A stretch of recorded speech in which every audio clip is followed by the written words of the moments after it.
सरकारी नोकरीत आठवड्यातून एक सुट्टी हा नेहमीचा संकेत असतो। मात्र वाशिम जिल्ह्यातील साखरा येथील भारतरत्न अटल बिहारी वाजपेयी जिल्हा परिषद आंतरराष्ट्रीय शाळेत कार्यरत असलेले पदवीधर शिक्षक विनोद झणक यांनी मागील 7 वर्षापासून एकही सुट्टी न घेता विद्यार्थ्यांच्या उज्ज्वल भविष्यासाठी स्वतःला समर्पित केले आहे। त्यांचा अथक प्रवास आता फळाला आला असून झणक सरांच्या मार्गदर्शनामुळे अद्यापपर्यंत शाळेतील 84 तर यावर्षी तब्बल 22 विद्यार्थी जवाहर नवोदय परीक्षेत उत्तीर्ण झाले आहेत। पाहुयात विनोद झणक यांची विशेष मुलाखत।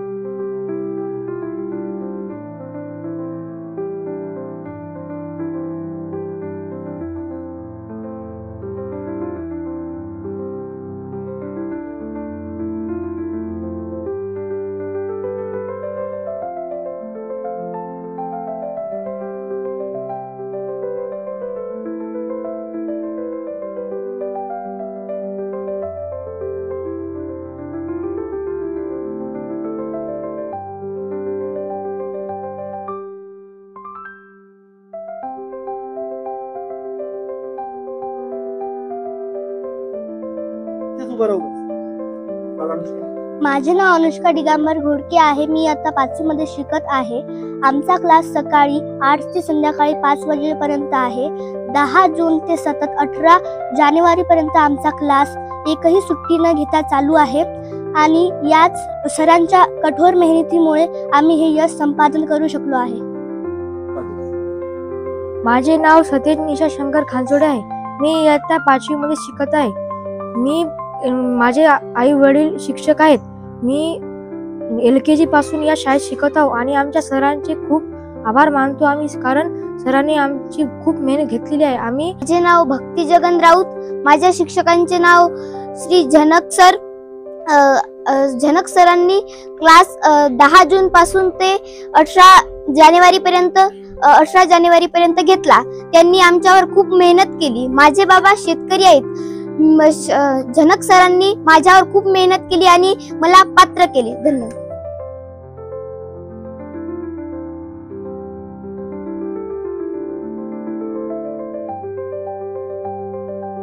महाराष्ट्रातील वाशिम हा जिल्हा तसा विकासाच्या निकषामध्ये आकांक्षित मागास किंवा दुर्लक्षित म्हणावा लागेल।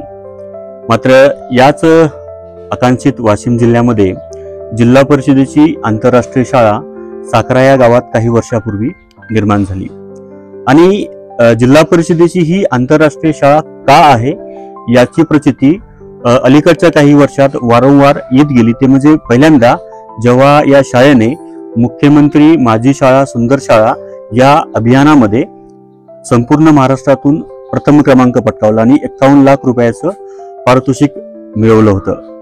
तो एक प्रसंग आणि गेल्या वर्षी सुद्धा सोबतच मागील काही वर्षापासून ज्या काही विविध स्पर्धा परीक्षा असतात त्यामध्ये मग NMMS असतील, ऑलिम्पियाड असतील किंवा शिष्यवृत्ती आणि खास करून ग्रामीण भागातील मुलांना ज्या परीक्षेचं आकर्षण असतं ती म्हणजे जवाहर नवोदय या शाळेमध्ये ऍडमिशन मिळण्यासाठी ती एक परीक्षा असते JNVची। त्या परीक्षामध्ये 2024-25 या वर्षामध्ये या शाळेने तब्बल 22 विद्यार्थ्यांना पात्र ठरवलेलं आहे आणि या 22 विद्यार्थ्यांना घडवणारे जे हात आहेत ते हात अर्थातच ते शिक्षक विनोद झणक सर आज माझ्यासोबत आहेत। अनेक दिवसापासून सरांची माझी भेट होत होती, मात्र त्यांचा असा सखोल मुलाखत घेण्याचा योग आला नव्हता। विनोद झणक सर माझ्यासोबत आहे। सर पहिल्यांदा तुमचं अभिनंदन, तुमचं कौतुक। धन्यवाद सर, नमस्कार। स्पेशल 30 हा चित्रपट आपण अलीकडे पाहिला होता। यस सर, ऋतिक रोशन यांचा। तशाच काही धर्तीवर तुमचं हे कार्यक्रम चालू आहे सर, काय सांगाल या एकंदरीत या ऍक्टिव्हिटी बद्दल? 22 विद्यार्थी यावर्षी आपण घडवलेत। हो सर, गेल्या काही वर्षामध्ये देखील अनेक विद्यार्थी पात्र ठरले। हो बिलकुल सर। ग्रामीण भागातील विद्यार्थ्यांना दर्जेदार आणि व्यवस्थित आपल्याला शिक्षण भेटावं यासाठी केंद्र सरकारची जवाहर नवोदय विद्यालय ही एक परीक्षा आहे। विशेष करून या परीक्षेसाठी ग्रामीण भागातील विद्यार्थ्यांची निवड केली जाते। 75% हे ग्रामीण कोटा असतो आणि 25% हा शहरी कोटा असतो। आणि ज्या गोरगरीब पालकांना आपल्या मुलांचं 12वी पर्यंतचं शिक्षण करणं शक्य होत नाही त्या विद्यार्थ्यांना दर्जेदार शिक्षण मिळावे यासाठी ही परीक्षा घेतली जाते। बरोबर। आणि आमचाही मानस तोच आहे की या ग्रामीण भागातील विद्यार्थ्यांना भविष्यातील ज्या परीक्षा आहेत, भविष्यातील जे चॅलेंजेस आहेत ते स्वीकारता यावे यासाठी आमच्या शाळेमध्ये विशेष करून या स्पर्धा परीक्षेच्या अभ्यासावर विशेष लक्ष दिलं जाते आणि या स्पर्धा परीक्षेवर आम्ही अधिक फोकस करतो. कारण येणाऱ्या काळामध्ये ग्रामीण भागातील मुलांना एमपीएससी सारखी, युपीएससी सारखी दर्जेदार परीक्षा त्यांना द्याव्या लागणार आहेत आणि त्या दर्जेदार परीक्षेची पायाभरणी या बालपणातच त्यांची व्हावी यासाठी आम्ही स्पर्धा परीक्षेवर फोकस करून आम्ही या परीक्षेची परिपूर्ण तयारी मुलांची घेत असतो. आतापर्यंत किती विद्यार्थी सर यावर्षी 22 आणि मागच्या काही वर्ष सर 2007 पासून तर आजतागायत पर्यंत 134 विद्यार्थी माझे जवाहर नवोदय विद्यालयासाठी पात्र झालेले आहेत. बाकीच्या एक्झाम मध्ये दुसऱ्या वगैरे शिष्यवृत्तीमध्ये जवळपास सर 500 प्लस विद्यार्थी झालेले आहेत पास, आणि शिष्यवृत्ती धारक 200 प्लस शिष्यवृत्ती धारक त्याच्यामध्ये आहेत. मित्रांनो, एप्रिलचा महिना आहे आणि बहुतांश शाळा जिल्ह्यातील या सकाळच्या सत्रामध्ये आयोजित होतात. साधारणतः 7 ते 11 पर्यंत वेळ असते. आता साधारणतः 1 वाजत आहे आणि माझ्या पाठीमागे तुम्ही पाहू शकता हे विद्यार्थी नवोदयचे विद्यार्थी, बरोबर? हो सर. अभ्यास करत आहेत. सरांची एक बाजूला वर्गखोली आहे. म्हणजेच काय, कुठेतरी घड्याळाच्या पलीकडे, तासिकेच्या पलीकडे वेळ देऊन सर काम करत आहेत.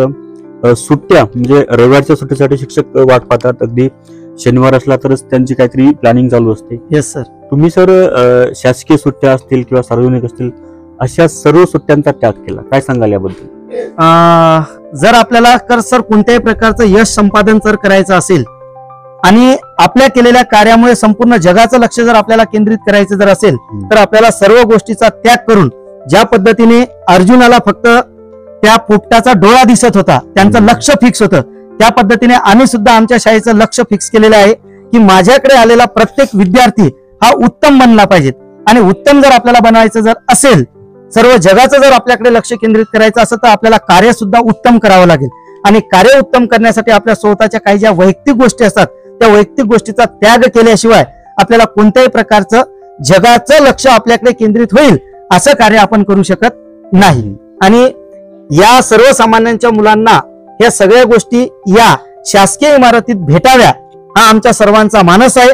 त्यामुळे आम्ही सर्वजण या ठिकाणी असणारे कार्य करणारे शिक्षक, मीच नव्हे तर माझ्या या ठिकाणी असलेला प्रत्येक शिक्षक या मुलांसाठी आपल्या वैयक्तिक गोष्टीचा त्याग करून आपले ध्येय पूर्ण करण्यासाठी झटत आहे. बरोबर.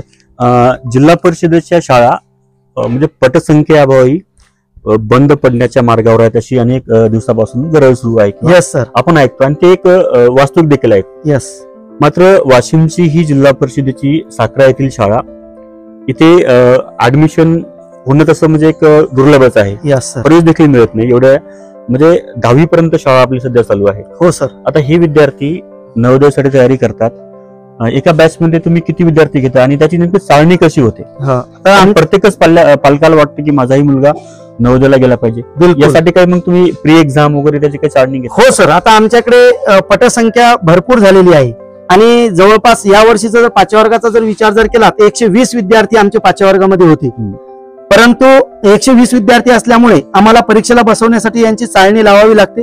त्यामुळे आम्ही 1 महिना यांना पूर्ण उन्हाळ्याभर यांना आम्ही शिकवतो आणि शिकवलेल्या सिलेबसवर आम्ही यांची एक परीक्षा घेतो आणि या परीक्षेमध्ये मग आम्ही ठरवलेल्या मार्क्सनुसार जे विद्यार्थी त्या क्रायटेरियामध्ये बसले त्यांचा एक स्पेशल वर्ग आम्ही या स्पर्धा परीक्षेसाठी तयार करतो आणि अखंडपणे त्यांच्यावर मेहनत सुरू राहते. आणि या वर्गामध्ये किती विद्यार्थी असतात? या वर्गामध्ये सर यावर्षी जवळपास 60 विद्यार्थी होते. म्हणजे ही एक वर्गखोली आहे. हो. आणि दुसरा ब एक वर्ग आहे, त्याच्यामध्ये अ वर्गामध्ये 60 आणि ब वर्गामध्ये 60. तर अ वर्गामध्ये जे विद्यार्थी आहेत त्यांच्यावर स्कॉलरशिपची परीक्षा असेल, मंथनची परीक्षा असेल आणि नवोदयची परीक्षा असेल. वर्षभर या स्पर्धा परीक्षेची तयारी या अ वर्गाकडून आम्ही करून घेतो.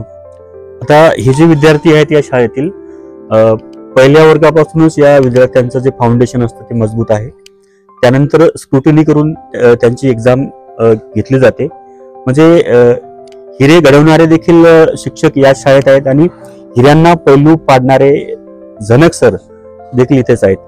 22 विद्यार्थी JNU सारख्या एक्झाम मध्ये क्वालिफाय ठरले आहेत, विशेषतः ग्रामीण भागातील. पालकांचा कसा प्रतिसाद असतो सर?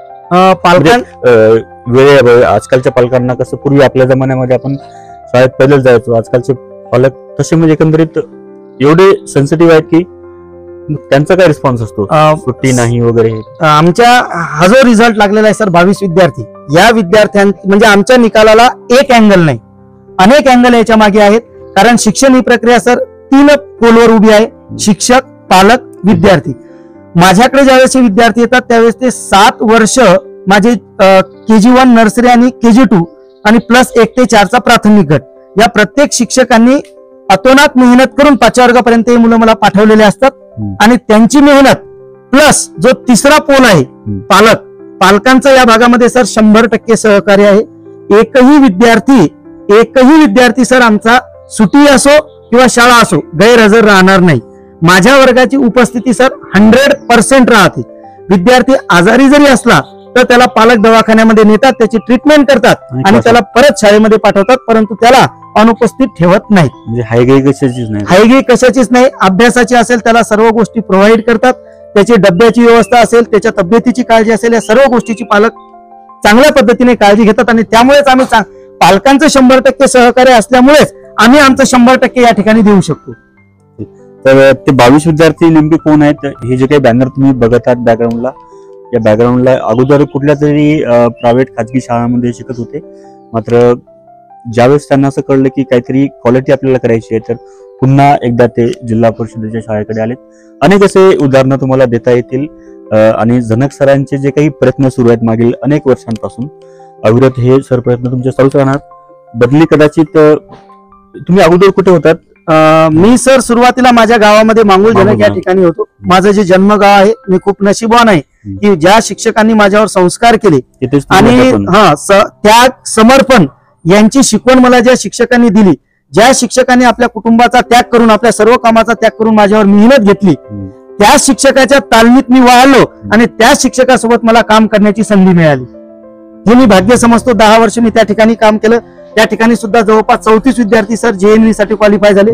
त्यानंतर माझ्या जवळच्या शेजारी असणाऱ्या नावली गावामध्ये मी 1 वर्ष काम केलं. त्या ठिकाणी जवळपास आमचे 15 ते 16 विद्यार्थी JNV साठी क्वालिफाय झालेले आहेत. आणि 2020 पासून मी या ठिकाणी सर काम करत आहे. 2020 ते 25 या 5 वर्षाच्या काळामध्ये या ठिकाणी सुद्धा 84 विद्यार्थी आतापर्यंत JNV साठी क्वालिफाय झालेले आहेत.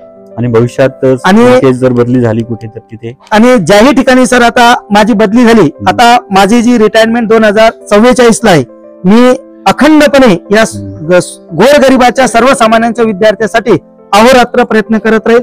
हे जे माझ्याजवळ आलेले जे सर्वसामान्यांचे विद्यार्थी आहेत, यांचं भविष्य कसं उज्ज्वल करता येईल, हाच मी माझ्या ठिकाणी एक संकल्प केलेला आहे. अनेक जण मला भेटतात, सर तुम्ही आज JNVचं क्रेज संपूर्ण वाशिम जिल्ह्यामध्ये आहे, तुम्ही वाशिम सारख्या ठिकाणी जर क्लासेस जर स्वतःचे सुरू जर केले तर 5 लाख रुपयापर्यंतची फी तुम्हाला दर महिन्याला मिळू शकते.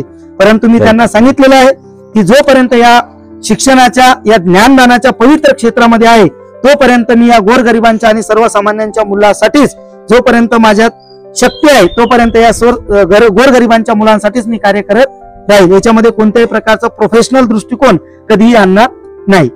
2044 हे साल सरांचं निवृत्तीचं साल आहे आणि तोपर्यंत देखील म्हणजे अध्यापन तर त्यांचं चालूच राहील. शालेय अध्यापना व्यतिरिक्त हा जो काही उपक्रम ते चालवत आहेत त्याला एक समाजसेवक म्हणता येईल. आणि मुळात शिक्षक हा एक मानव आणि शिक्षक एक समाजशील प्राणी आहे आणि तोच वसा सर चालवत आहेत. सर खरंच तुमचं पुन्हा एकदा अभिनंदन, कौतुक. धन्यवाद. कमी आहे आणि आपल्या भावी वाटचालीसाठी आमच्या वत्सगुल मलाईतर्फे हार्दिक शुभेच्छा. धन्यवाद सर. Thank you sir.